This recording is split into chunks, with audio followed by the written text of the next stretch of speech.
Alla presenza della stampa è stato presentato da parte del Consorzio dell'Incisione del SET, Simberg e Paspart il laureato di ristrutturazione del castello di Simberg. Certo che il castello gli è proprio messo in male, e già il castello sembra proprio esagerato, visto che gli è un po' sul due muraie, anche che legava a pensare a una costruzione storica di 1000 anni. Al castello è in cima a un col, come del resto tutti i castelli. Due muri che fa pensare, ma quando alcuni abbia un progetto di scala nel castello e magari poi una ricostruzione? Ecco che adesso già sta facendo scavi e si è cominciato a lavorare a ricostruire parte del castello, più che altro per me favore la che i due muri che restavano.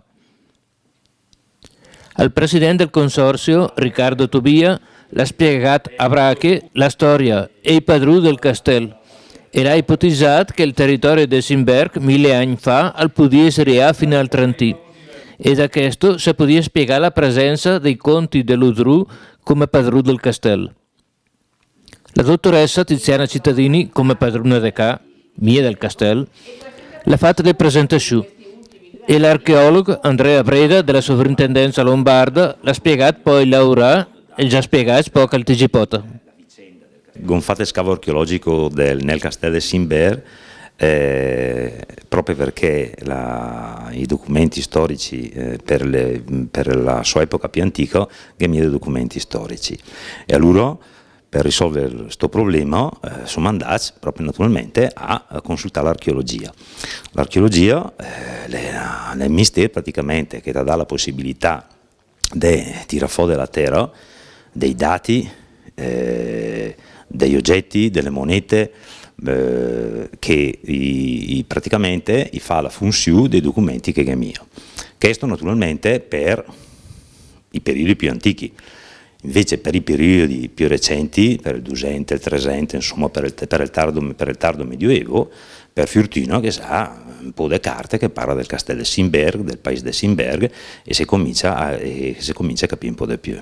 Già negli anni 80 nel castello di Simberg che ha fatto dei laureati per raboccare un po' tutti i bus che erano, perché come insomma il castello è mio, è in ruina proprio.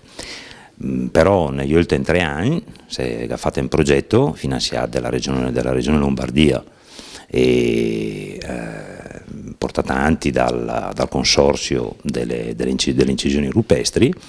È un progetto di ricostruzione parziale e di recupero dei muri che a mondo dagli anni 80 è andati a più in malura.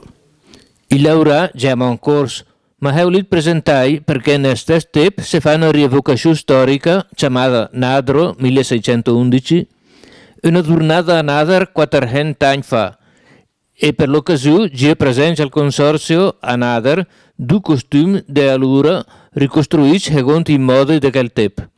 E la presentazione alla fatta Luca Giarelli. Ma per tornare al castello di Simberg, che è il programma della conferenza, come sta dopo i primi interventi di ristrutturazione? Adesso le medie prima, di sicuro.